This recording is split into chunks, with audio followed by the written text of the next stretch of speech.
कहा। बोलिए सचिनंदन गौर हरि सरकार के। तू मन चाही नहीं होत है और प्रभु चाही तत्काल। 10 बजे खाने थे पराठे प्रभु को, तो 9:30 पे भोग नहीं लगा सकत कोई माई को ला। तो ये तो हरी इच्छा है, स्थिति परिस्थिति ऐसी उत्पन्न हो जाती है, पर संत कहते हैं कि प्रेम से प्रकट होई में जाना। भगवान सर्वदा हर समय है। नियम बंधन, जब हम साधु हों नियम ले लेना चाहिए नियम, पर कभी कभी ऐसा हो जाए कि हम तो खा ले भूख लगी और लाला को छोड़ देवे, ऐसा नहीं हो सकता। तो आइए राम कथा पर अपन यहाँ चलते हैं। राम जी का वनवास हुआ, राम लक्ष्मण सीता जी वन को गए और दशरथ जी ने श्री सुमंत जी के लिए साथ में भेजा कि इनको घुमा फिरा के लौटा ला। पर सुमंत जी के लिए शास्त्र प्रमाण की बातें करते हुए भगवान राम ने उन्हें कई प्रकार से कहा, और राम जी सुमंत जी को अपने पिता से ज्यादा मानते हैं, क्योंकि वो उनके पिता के मित्र हैं और सुमंत मत पे हैं। तो राम जी की मर्यादा ये बताती है कि हर जीव को हमें सम्मान देना है। अब सामने वाले के गुण अवगुण क्या है उसके अनुसार वो अपना सम्मान खो देता है, पर हमें सम्मान देना है। इस प्रकार से राजा राम जी ने बड़े शास्त्रगत प्रमाण के अनुसार काका जी से कहा कि काका जी ये बताओ, यदि हम पिता की आज्ञा का पालन नहीं करेंगे और माता की आज्ञा का पालन नहीं करेंगे तो हमारे पिता को भी कष्ट होगा, और हम मर्यादा को धारण करने वाले कैसे मर्यादा के विपरीत चलेंगे। आप किसी प्रकार से भी पिताजी को संभालिए। आज मेरा ना होना आप लोगों की ड्यूटी है कि आप लोग उनको संभालें, और किसी प्रकार से भी अयोध्या को कष्ट नहीं होना चाहिए। अब उनने जो कहा माना। सुमंत जी आते हैं, दशरथ जी से निवेदन करते हैं आते ही, और जब मालूम पड़ता है कि राम लक्ष्मण सीता नहीं आए तो दशरथ जी पुकार रहे हैं, रो रहे हैं, गा रहे हैं, और बहुत सी बातें होती हैं जो समय के अनुसार मैं आपको नहीं बता पा। बिलख बिलख के दशरथ जी ने उस रात प्राणों को त्याग दिया। अब प्राणों को त्यागा जब दशरथ जी ने, तो यहाँ संत ये बताते हैं वशिष्ठ जी कि देखो संसार की एक बात बताएं कि जिनके 4 लड़के वो भी स्वयं परमात्मा, उसके लिए भी जब शरीर छोड़ते समय एक भी पुत्र का मुख देखने को नहीं मिला, और उन पुत्रों को नहीं मिला माता पिता का मुख देखने। आज यदि अपने माता पिता हैं और माता पिता को भी दशरथ और कौशल्या बनना पड़ेगा, तब आपके बच्चे आपकी इज्जत करेंगे। अब आप यदि एक पिता हिरण्यकश्यप और कंस बने और माता मंथरा बने तो कैसे आपको इज्जत मिलेगी। कहा जाता है कि माता को माता न भवती, पर अभी यूट्यूब पे देखा कि एक माता ने अपने पुत्र के ही टुकड़े कर दिए, तो कहां से माता को माता। ये कलयुग है भाई, हर समय हर बात सत्य नहीं होती है। तो यहां पर बात आती है कि दशरथ जी का मरण हुआ। गुरुदेव वशिष्ठ ने कहा कि भैया अब ऐसा करो, बिलखना तो सबके लिए है क्योंकि वो संसार की क्रिया है, पूरी अयोध्या बिलख रही है, और सबसे बड़ा कारण जब इस मनुष्य सन को भगवान ने बनाया है तो उसमें सब चीजें बनाई, दुख का भी स्थान दिया है भगवान ने इस शरीर में। पूरी अयोध्या रो रही है, और सबसे बड़ी बात कि हमारे कर्म भी ऐसा होना चाहिए। कबीरदास जी ने कहा है कि जब तू आया जगत में, जगत हंसा तू रोया, और ऐसी करनी कर चलना प्यारे कि तू हंसे और जग रोया। तो दशरथ जी की करनी इतनी महान थी कि उन दशरथ को सब लोग बिलख बिलख के रो रहे हैं। वशिष्ठ जी संत मुनियों के एक बहुत बड़े समाज के लिए उपस्थित लिखे होते हैं। यहाँ पर फिर कहा जाता है 2 सेवकों से कि जाओ ननिहाल जाओ। राम लक्ष्मण तो पिता की आज्ञा से वन को गए हैं, और भरत और शत्रुघ्न ननिहाल में हैं। और यहाँ रावण एक बात और बताए, कभी किसी को कुछ बातें एकदम सत्य भी नहीं बताना चाहिए। जैसे ज्योतिष में भी परम सत्य नहीं बता सकते, कहीं कहीं झूठ बोलना भी धर्म है। अब हम झूठ ना बोलें, पर झूठ कहाँ बोला जा रहा है, सत्य को बचाने के लिए झूठ बोला जा रहा है, कोई दूसरी दुर्घटना ना हो जाए उसके लिए झूठ बोला जा रहा है, इसलिए वो सांच के बराबर है। जैसे गाय इस तरफ जा रही, कसाई पीछे लगा हुआ है, और तुम बैठे हो, कसाई का है बोलो सत्यवादी में हो जाए, गाय किस तरफ गई, तो तुम्हें झूठ बोलना है कि गाय इस तरफ गई, क्योंकि गाय की रक्षा करने के लिए झूठ बोला गया, वो पाप नहीं। तो वशिष्ठ जी कहते हैं कि भरत और शत्रुघ्न छोटे बच्चे हैं, उनको एकदम कहोगे कि पिता का मरण हो गया तो उनको जो पीड़ा होगी, जो तकलीफ होगी, कुछ भी हो सकता है। यहाँ रामायण रामचरितमानस है जी, ये मनुष्य के लिए शिक्षा देने का एक बहुत अच्छा दर्शन है। ईश्वर खुद आके अभिनय कर रहा है। तो यहाँ पर ये बताया है कि आप ये कहना कि गुरुदेव ने आपको तत्काल बुलाया। गुरुदेव की वाणी सुनकर वो एकदम आते हैं, परंतु जो सत्य है वो तो सत्य है। प्रकृति भी बिलख रही है, नगर निवासी तो बिलख रहे हैं। तो अपशगुन होने लगे वहां भरत और शत्रुघ्न को। और कब से होने लगे? जब से कैकेयी जी ने वरदान मांगा था। मैंने जी लगाया है कैकेयी पे, इस पे भी विवाद हो सकता है। जी इसलिए लगाया है कि मैं उस बात को समझ चुका हूं कि भगवान की लीला में उनके कार्यों को आगे बढ़ाने के लिए, दुष्टों को संहार करने के लिए, अनंत भक्तों को राम जी का दर्शन देने के लिए कैकेयी जैसी मां ने अपने ऊपर पूरा दोष ले लिया। ठीक इसी प्रकार से आप बुरा ना मानो, लगे तो लगे, कोई चिंता नहीं। हमारे आसाराम बापू जी ने भी सनातन धर्म के लिए जो किया है भूतो न भविष्य। ईसाई मिशनरियों में जा रहे थे, हिंदू हमारे मुसलमान हो रहे थे, कहीं ना कहीं किसी ना किसी प्रकार से षड्यंत्र तो किया गया। आज उनकी उम्र को देखते हुए श्री श्री राजेंद्र दास जी महाराज जी ने भी यही कहा है कि सरकार को चाहिए, हम विनती करते हैं कि अब उनको छोड़ा जाए। और सबसे बड़ी बात, बापू ज्ञानी आप जहां पर हैं वो जन्म स्थान है भगवान का। संतों की लीला भी कोई नहीं समझ सकता। संत भी ऐसी लीला करते हैं कि यदि हम संसार में खुले रहेंगे तो तुम लोगों को समझाते समझाते हम अपना भजन कब करेंगे। तो कभी कभी वो ऐसी लीला रचना करते हैं उसको कोई नहीं समझ सकता। आज वो इस स्थान पे हैं जहां भगवान श्री कृष्ण का जन्म हुआ और आज 24 घंटे श्री कृष्ण गोविंद हरे मुरारी हे नाथ नारायण वासुदेवा उनका भजन हो रहा है। और हम सब यही विनती करते हैं कि सनातन धर्म में जब लिखा है कि अति पापी व्यक्ति भी जब एक बार राम नाम लेता है तो उसका कल्याण होता है। बापू जी ने तो करोड़ों करोड़ों बार भगवान का नाम गाया है, नाचे हैं और सबको नाम लुआया है। तो बुरा जो देखने में चला बुरा ना मिलिया कोई, और जो दिल खोजो आपने तो मुझसे बुरा ना हो। इसलिए समस्त बाप, जब हम एक दुष्ट व्यक्ति को छोड़ सकते हैं, इन नेताओं को छोड़ सकते हैं जो बलात्कारी हैं, डकैत है, पूरी समाज की खा रहे हैं, तो एक संत ने इतना किया है तो उनके लिए भैया भजन करने के लिए अब छोड़ दो। उनके शिष्य जो बिलख रहे ना, हमारे गुरु महाराज जी कहते थे, एक बार गुरुधाम में प्रश्न उठा, हमारे महाराज जी कहते देखो तुम लोग शिक्षा ले लो इन भक्तों से, अपने गुरु को वो कैसे बिलखते हैं, कैसे दिया लेके आते हैं, ऐसी निष्ठा जब तक गुरुदेव में नहीं है तुम्हारी। अरे कर्म किसका नहीं बिगड़ता, कर्म किसका नहीं बिगड़ता। भीष्म पितामह का कर्म बिगड़ा, माता कौशल्या, कैकेयी, सुमित्रा जी क्यों विधवा हुई बताइए। इनका भी तो कहीं ना कहीं कर्म है। गर्भ गीता में क्या लिखा है, बहुत गलत लिखा है, परंतु सही लिखा है, उसको हम गलत नहीं कह सकते। सुनने में पढ़ने में गलत लगता है। तो भगवान ने जब अपनी माता जी के लिए भी नहीं छोड़ा तो हमारी तुम्हारी गिनती कहाँ लगती है, किससे कहाँ कौन सा कर्म बन जाए या किस षड्यंत्र में उसको फंसा दिया जाए, ये सारी बातें देखो। हम तुम इतनी सजा नहीं दे सकते किसी को, सजा देने वाला वो है। और सबसे बड़ी बात, ईश्वर अंश जीव अविनाशी, ये ईश्वर की अंश है। ईश्वर एक लीला करता है, कभी कभी वो ऐसी लीला करता है जिसका तरने का कोई उपाय नहीं है, उसके लिए वो वैकुंठ देता है। देख लो, उठा लो यशोदा जी का वो किसका प्रसंग आया, पूतना का। पूतना के लिए सबसे पहले उनको वैकुंठ में स्थान मिला। भगवान से प्रश्न किया गया तो भगवान कहने लगे देखो यशोदा जी तुम्हारी माँ है, पर जिसने अपने वक्षस्थल में जहर लगाया, पर मुझे तो उसने बेटा बना के गोद में लेके पुत्र बना के दूध पिलाया, और दूध पिलाने वाली तो माता कुमाता नहीं हो सकती। तो न जाने कौन से गुण पर दया निधि रीझ जाते हैं। तो भैया भगवान की लीला भगवान जाने, हमें अपना वर्तमान कर्म देखते हुए आगे बढ़ना है और हृदय में दया रखते हुए थोड़ी सी मांग भी करना चाहिए।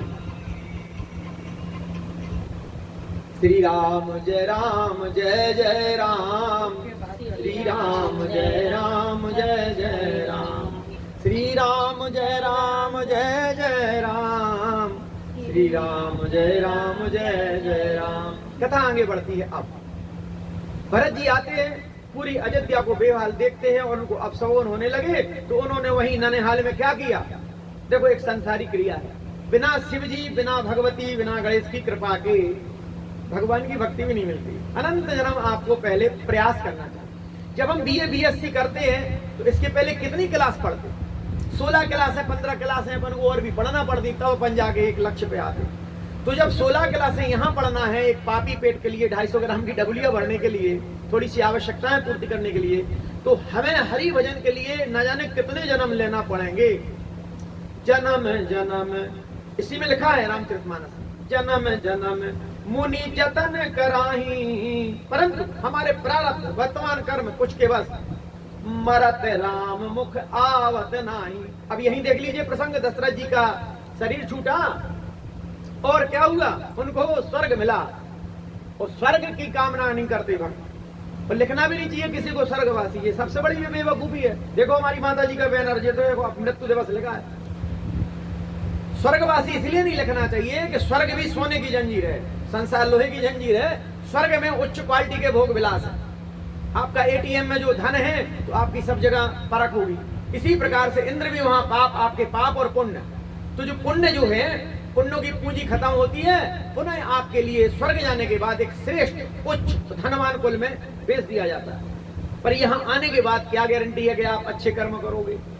धन के मद में, उच्च कुल के मद में अपन क्या करते हैं, गलत गलत ही तो करते हैं, कोई पुनरपि जननम पुनरपि मृत्यु, इस प्रकार से स्वर्ग की कामना भी नहीं करते। दशरथ जी के लिए भी स्वर्ग नहीं मिला, फिर भगवान की कृपा से उनके लिए मतलब स्वर्ग मिला, दशरथ जी को वैकुंठ नहीं मिला। बात ये आ रही है, भरत जी आते हैं, माहौल देखते हैं और शिव जी का अभिषेक करते, बात ये हो रही है, शिव अभिषेक किया उन्होंने वहां और ब्राह्मणों को भोजन कराया। कौन से ब्राह्मण, कोई मेरी बात को अन्यथा नहीं लेना, ब्राह्मण जाति से ब्राह्मण भक्ति के अंतर्गत नहीं है। हरि को भजे सो हरि का कोई, जात पात पूछे नहीं कोई, पर जात पात का अर्थ है जब तक आप उस जाति में रह के जाति के गलत काम करते हो, गलत खान पान करते हो, तो आप उस जाति के अंतर्गत हो। अन्यथा हर जाति से ही उच्च भक्त हुए, ब्राह्मण समाज से ही भक्त नहीं हुए। कबीरदास जी किस जाति के थे, मीराबाई किस जाति की थी, सूरदास किस जाति के थे। तो इस प्रकार से जब तुम एक वैष्णव धर्म अपनाते हो, वैष्णव धर्म अपनाते हो, वो क्रियाएं अपनाते हो, 4 नियम पालन करते हो, तो आपके लिए ब्राह्मण कहा जाएगा। तो ब्राह्मणों के लिए वो ब्राह्मण यानी जो वेद पाठी है, भगवान की भक्ति में लीन है, ऐसे शुद्ध वैष्णव ब्राह्मणों को भोजन प्रसाद कराओ, इससे सुख शांति होती है। तो इस प्रकार से कथा चलती है। फिर ननिहाल से वो जाते हैं, जैसे ही माँ के कक्ष में आते हैं कैकई माते, तो कैकई को अपने पति के शरीर छोड़ने का गम नहीं है। वो आरती सजा के भरत जी के लिए गद्दी के बैठाने के लिए तैयार है, आरती करती हैं, ये आ गया धर। तो कैकई को इस तरह हर्षित देखकर भरत जी जो है कहते, माँ आप मेरी आरती कर रही हैं, इधर सब अफसून हो रहा है, ये क्या कारण है। तो वो बड़े प्रेम से भरत को सब कुछ बता देता कि बेटा ऐसा ऐसा होगा। अब पुत्र की स्नेह वचन सुनकर नेत्रों में कपट का जल भरकर कैकई ने क्या किया, कैकई ने भरत के कानों में और मन में सूल के समान चुभने वाली वचन बोले। सुनी सुत वचन स्नेहमय रामा, कपट नीर भरी नैन सिया रामा। तो जैसे कैकई ने यहाँ दर्शन दिया ना, ऐसी हमारे पूरे विश्व में माताएं बहने, ऊपर से कुछ और है, कुछ देखो 3-4 प्रकार की माताएं हैं। माता भी होती है, कुमाता भी होती है, इतने से समझ जाओ। तो कैकई का यहाँ जो रोल है वो कुमाता का हो रहा है। तो उसने कपट का जल भर के आंखों में और सूल के समान चुभने वाले वचन कहने लगी, हे तात मैंने सारी बात बना दी थी बेटे, पर क्या करें, ये बेचारी मंथरा सहायक हुई, पर विधाता ने बीच में जरा सा काम बिगाड़ दिया। अब ये दोष देने लगे किसको, विधाता यानी ब्रह्मा, और ब्रह्म यानी परमात्मा। वह यह कि राजा देवलोक को पधार गए। बेटा थोड़ी सी बात बिगड़ गई, तुम्हारे पिताजी का शरीर छूट गया। भरत ने जैसे ही यह सुना, विषाद के मारे वो बेहोश हो गए, मानो सिंह की गर्जना सुनकर हाथी स्वयं गाया हो। हे तात तात, हे तात पुकारते हुए अत्यंत व्याकुल होकर जमीन पर गिर पड़े, क्योंकि भरत जी जानते थे हमारे पिता का क्या दर्शन है। एकाएक रोने लगे, विलाप करने लगे, हे तात मैं आपको स्वर्ग के लिए चलते समय देख भी ना सका, हाय आप मुझे श्री रामचंद्र जी को भी नहीं सौंप गए। फिर धीरज धरकर वे संभल कर उठे और बोले, माता पिता के मरने का कारण बताओ। जैसे पुलिस के लिए मालूम पड़े कि कैसे डेथ हो गई, तो वो कहती कारण क्या है, फिर खोज भी शुरू होती है। तो भरत जी ने भी अपने माता से कहा कि माता सही सही बताओ मेरे पिता के मरने का कारण क्या है। पुत्र का वचन सुनकर कैकेयी कहने लगी बेटा मेरा उसमें कोई दोष नहीं है। उसने पूरी बात बता मानो मर्म स्थान को पांच कर चाकू से चीर कर उसमें जहर भर रही हो।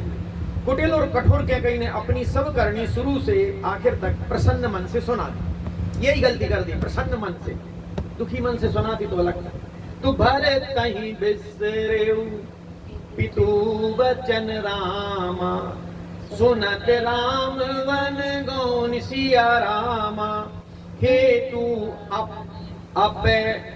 अपन पऊ जान जी रामा थकत रहे धर्मोन सिया रामा।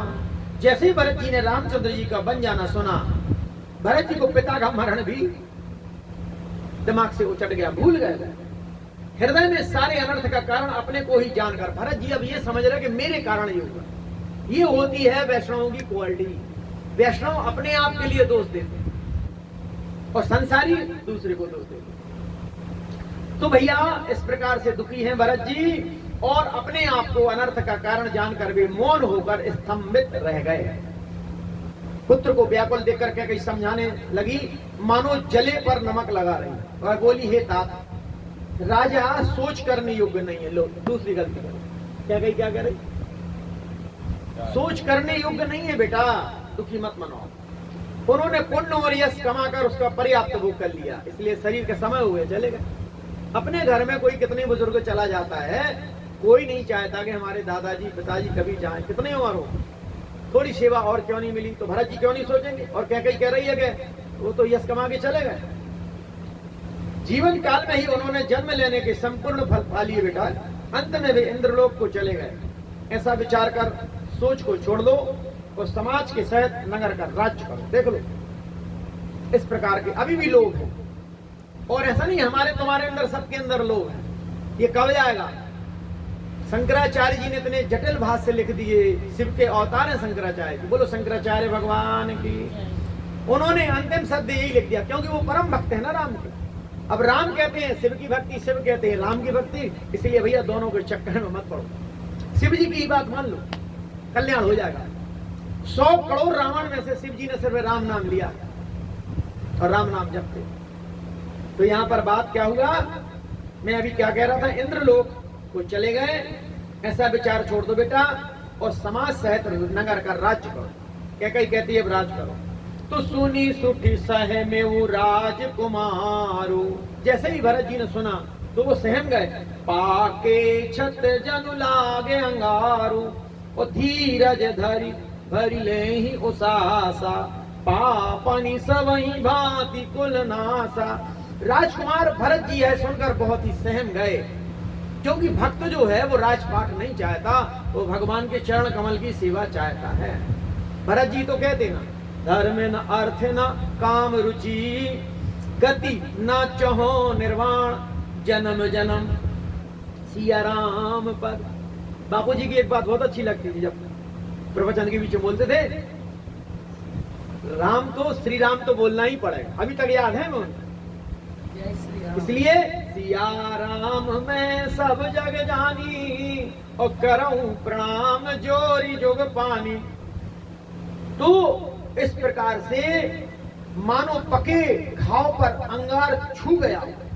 जब राजकुमार भरत को ये बताया कैकेयी माने कि बेटा तुम तो राज करो, तो जैसे पके घाव पर ये पका घाव पे अंगरावर रख दो कितनी कष्ट होती, ऐसे ही भरत जी को कष्ट। उन्होंने धीरज धरकर बड़ी लंबी सांस लेते हुए कहा। अब उन्होंने कहा मां से क्या, पापिनी तूने सभी तरह से कुल का नाश कर दिया। अब यहाँ रावण ये कहती है समय आने पर जब सत्यवत जानकारी हो जाए तो धर्म रक्षा के लिए आप ऐसा बोल सकते हैं, पर राम इसकी अनुमति नहीं देते। एक बात और सुन, राम की गहराई इसकी अनुमति नहीं देते, परंतु राम के प्रति किए गए अपराध के लिए भी यदि हमें अपराध लेना पड़े और तो हम तैयार हैं। यहां धर्म की बात आए तो हम तो अपराध लेने के लिए तैयार हैं। तो भरत जी ने क्या कह दिया अपनी मां से, पापनी हाय यदि तेरी ऐसी अत्यंत बुरी रुचि इच्छा थी तो तूने जन्म से ही मुझे मार क्यों नहीं डाला। मां तूने पेड़ को काट कर पत्ते को सींचा है, सही बात है, तूने पेड़ तो काट दिया और तुम मुझ पत्ते को सींच रही हो, कह रही राज कर। और मछली के जीने के लिए पानी को उलीच डाला तू ये सोचती है कि पानी उलीच के, जैसे तालाब का पानी उलीच दो और तो मछली जिंदा रहेगी। भरत जी का कितना अच्छा दर्शन है कि बिना पिता माता भाई बंधु के ये परिवार एक जल है। इस जल के बिना अपन परिवार में सुखी नहीं रह सकते। और अपन लोग यही चाहते हैं, क्या चाहते हैं? खाली हम रहें, हम दो हमारे दो। बहू भी आजकल की ये कहती हैं, एक काम करो सास ससुर तुम अपने मम्मी पापा के लिए भेज दो अनुरुद्धाचार्य जी के आश्रम, और अपन दो और अपने दो। और वो बच्चे इसलिए गलती करते हैं कि ना तो रामायण माता पिता ने पढ़ी है ना बच्चों ने पढ़ी। आजकल हम संसारिक तक तो पढ़ रहे हैं, और स्त्री का आकर्षण ऐसा रहता है कि आज की आई हुई बहुएं जो कहती हैं, इसलिए बच्चे उनकी बात में आ जाते। यदि रामायण पढ़ी होती उन्होंने तरीके से, क्यों माता पिता को खुद विश्वास नहीं हो तो भोगो आप भी। संस्कार चाहिए, संस्कारों से सुख मिलता है। संत शरण में तुम नहीं गए तो तुम्हारे बच्चे क्या जाएंगे? तो जब तुम संत शरण में नहीं गए तो तुम्हें वृद्धाश्रम जाना पड़ेगा। एक बात है, इसलिए संत शरण में जाइए तो आप वृद्धाश्रम से बच जाएंगे। और दूसरी बात, आप वृद्ध हो ही नहीं पाएंगे। आपकी ये संतान संग ना दे, हो सकता है प्रारब्धवश, पर जिसका तुम भजन करोगे, संतों की बात मान के, वो ठाकुर आके तुम्हें गोदी में खिलाएगा, ये निश्चित है, ये पक्का है। उदाहरण ये बेटे का है, जिंदगी से राम राम जप रहे हैं, इनके बिगड़े काम भी कौन न बनाए। जो जप करते ना अपन, बहुत कठिन है भगवान का नाम लेना इस कलयुग में। लगता है कि सरल है, पर दुनिया में जो कठिन है वो भगवान का नाम स्मरण करना है। चाहे कोई माला पे करे, चाहे कर्पूरा पे करे, चाहे गठान पे करे, किसी भी प्रकार से करो। शंकराचार्य जी ने अंतिम सत्य यही लिख दिया सब ग्रंथों के बाद कि भज गोविंदम भज गोविंदम गोविंदम भज मूढ़ मते। तो यहाँ पर कहते हैं तुलसीदास जी उदाहरण देके कि मछली को जीने के लिए, भरत जी कह रही माँ मैं भी एक मछली हूं, इस अयोध्या रूपी नगर का जो तालाब उसकी मछली हूं। तुमने राजा दशरथ, मेरे भाई राम, मेरे भैया लखन, भाभी माँ सीता, इतना ठंडा जल उलीच दिया तुमने, तो ये मछली क्या सूखी रहेगी? मेरा हित करने जाकर उल्टा तूने मेरा अहित कर दिया। मुझे सूर्य वंश सा वंश, कितनी अच्छी बात। अपने वंश में गर्व करना चाहिए, अपनी जाति पे गर्व करना चाहिए। और अपन क्या करते, बड़े बनते हैं, अपनी जाति को हटा के दूसरी जाति। ये जाति क्या है? कैटेगरी है। आपको जितनी छोटी जाति मिले आप भाग्यशाली हो, क्योंकि सबसे पहले जाति का घमंड नहीं आएगा आप। और आप उस छोटी जाति में रह के आप अपने शास्त्र के नियम धर्म का पालन करो। भीलिनी की क्या जाति थी? उसके गुरुदेव ने कहा कि देखो तुम शरीर से स्त्री हो और आप समाज से आदिवासी समाज की, पर तेरे हृदय में प्रेम है, करुणा है, जीव हत्या के प्रति तुम इतनी दुखी हुई कि अपनी शादी को छोड़कर जंगल में भागी। राम नाम तेरे लिए दे रहा हूं, तू यहीं इसी जंगल में रहकर फल का भोग लगा के खा और राम नाम का जप कर। तुझे मंदिर की मर्यादा का उल्लंघन नहीं करना है, मंदिर से निकल के रघुनाथ तेरे यहाँ आएंगे। तो तुम जहां बैठे हो अपनी मर्यादा में भगवान का नाम जप। जैसे कुछ समाजों को बताया जाता है कि झंडा देख के प्रणाम कर लो, तो आपको वही फल मिलेगा। आप ये भी तो सोचो कि हम रोड पे झाड़ू लगा रहे हैं तो आम व्यक्ति को नहीं लगा रहे। अरे रघुनाथ जी का पूरा संसार है, क्या रघुनाथ जी नहीं निकलेंगे इस रोड से? तो तुम तो रघुनाथ जी को झाड़ू लगाओ, जैसी सबरी लगाती थी। सबरी झाड़ू भी लगाती थी, फूल बिछाती थी कि मेरे घर राम आएंगे। तो लगन तुमसे लगा बैठे, जो होगा देखा जाएगा। तो भरत जी कहते हैं क्षत्रिय में सूर्य कुल वंश हमें मिला। सूर्य वंश सा वंश दशरथ जी सरी के पिता और राम लक्ष्मण से भाई मिले। हे जननी, मुझे जन्म देने वाली माता तू हुई। क्या किया जाए, विधाता से कुछ भी बस नहीं चलता। अरे कुमति, जब तूने हृदय में है बुरा विचार ठाना, उसी समय तेरे हृदय के टुकड़े टुकड़े क्यों ना हो। मेरे भैया राम को वनवास क्यों मांगा, मुझको गद्दी क्यों मांगी, और तेरे मन में ये विचार आए तो भरत जी कहते हैं तेरे टुकड़े उसी समय क्यों नहीं हो गए मां। तो सही पुत्र गलत मां के प्रति कठिन शब्द बोलने में नहीं झुक सकता। और सुनो मैया, वरदान मांगते समय तेरे मन में कुछ भी पीड़ा क्यों नहीं हुई। तू अपने पति से ऐसे वरदान मांग रही है। स्त्रियों को अपने पति से मांग वही करना चाहिए, पति का सुख भी तो देखना चाहिए। अपना सुख देखते हैं, तुम तो कछु करो, चोरी करो, डकैती करो, सुख संपत्ति घर आवे, कष्ट मिटे तन नहीं, पत्नी वही जो पिया मनवाए। पिया के ये भरत जी का प्रसंग चल रहा, कोई व्यक्ति विशेष नहीं है। तो वो कहने लगी वरदान मांगते समय तेरे मन में कुछ भी पीड़ा क्यों नहीं हुई, तेरी जीभ गल क्यों नहीं गई। मतलब यहाँ ये कहने का है कि वो मांगना चाहिए जिसमें सामने वाले का भी अहित ना हो, बस इतनी सी बात है। तेरे मुंह में कीड़े क्यों नहीं पड़ गए, राजा ने तेरा विश्वास कैसे कर लिया, जान पड़ता है विधाता ने मरने के समय उनकी बुद्धि हर ली। अब यहाँ कहते हैं भरत जी की स्त्रियों के हृदय की गति चाल विधाता भी नहीं जान सकता, इसलिए कहते हैं स्त्री चरित्रम पुरुषस्य भाग्यम न जानामी न जानामी न जाना। जरूरी थोड़ी कि आज काम नहीं चल रहा पुरुष का, वो कल फिर इतना पैसा बरसेगा, पुरुष का भाग्य, स्त्री का चरित्र रामायण में लिखा है, कोई नहीं जान सकता। स्त्रियों के हृदय की गति विधाता भी नहीं जान सकता। वह संपूर्ण कपट पाप और अवगुणों की खान है, जो गलत है उनके लिए कहा है भरत जी ने। वो पूरे गलत शब्द कहां पर यूज हो रहे हैं, पूरी क्रिया कैकेयी माता की चल रही। तो फिर राजा तो सीधे सुशील धर्म परायण थे, वे भला स्त्री स्वभाव को कैसे जानते। अरे जगत के जीव जंतुओं में ऐसा कौन है जिसे रघुनाथ जी प्राणों के समान प्यारे नहीं। अब रामायण की एक बात हो रहा था, रामायण से एक शिक्षा मिलती है। दशरथ जी ने जब उनसे कहा कैकेयी का जी संवाद कहाँ का है बताइए, आप बहन जी कहाँ का है बताइए, वरदान कहाँ से उत्पन्न हुए। तो मानव जो देवासुर संग्राम हुआ था तब कैकेयी इनके साथ में था, तो वहाँ पर इन्हीं की वजह से विजय मिली थी, तब इन्होंने 2 बार मांगा। कैकेयी भी ऐसी आने पर वो कैकेयी भी इतनी समर्थशाली थी कि राजा कैकेयी को सैनिक की वेशभूषा पहना के ले गए थे, और कैकेयी में इतना पावर था अन्य रानियों की अपेक्षा, थोड़ी एक मर्दान की भी लड़ने। तो उन्होंने क्या किया, जब चक्का निकल गया ना रथ का, तो उन्होंने उंगली लगा ली कैकेयी माता ने, उसमें से खून झरा। जब राजा दशरथ ने देखा अरे ये क्या हो गया, कहीं राजन खील निकल गई थी, यदि हम ये उंगली नहीं लगाते तो तुम्हारे प्राण हर। तो राजा खुश होकर बोले कि 2 वरदान मांग ले। तो यहाँ बात आई कि कैकेयी ने कह दिया कि वक्त आने को मांग लेंगे, अभी नहीं मांगना। तो रामायण ये कहती है कि तुरंत दान महाकल्याण, लगे हाथ बात के लिए मत रखो, क्योंकि समय और गति विचार पलटने में टाइम नहीं लगता। अब महाभारत का एक प्रसंग आता है, युधिष्ठिर महाराज दान कर रहे थे, तो उल्टे हाथ से दान कर दिया उन्होंने।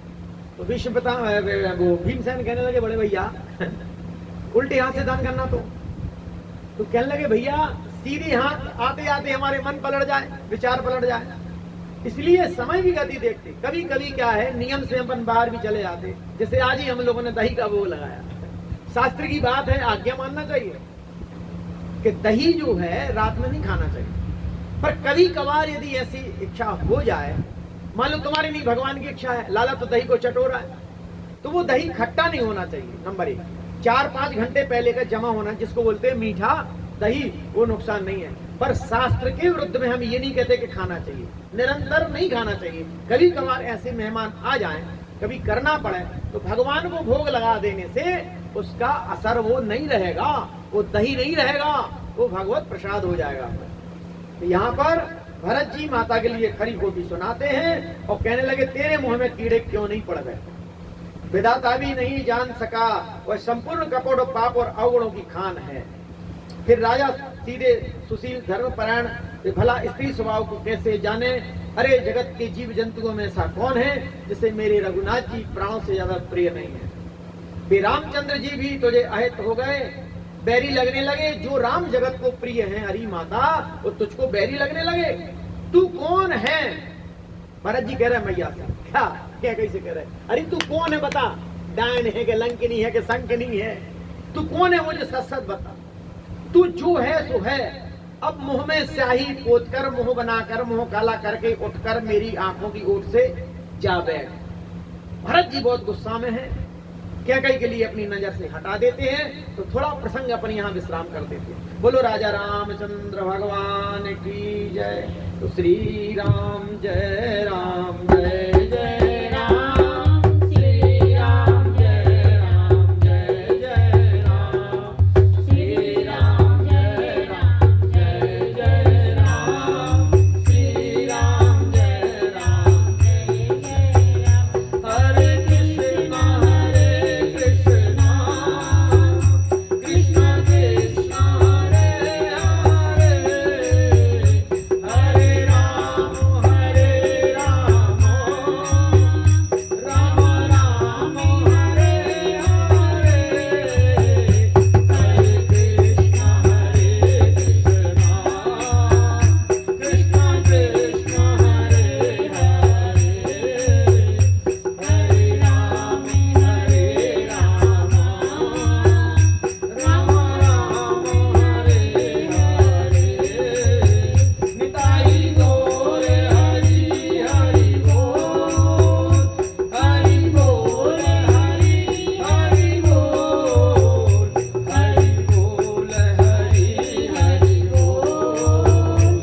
नाम संकीर्तन की जय। श्री रामायण मैया की जय। अपने अपने सद्गुरुदेव भगवान की जय। जय जय श्री राधे श्याम। ताई गौर हरि हरि बोल।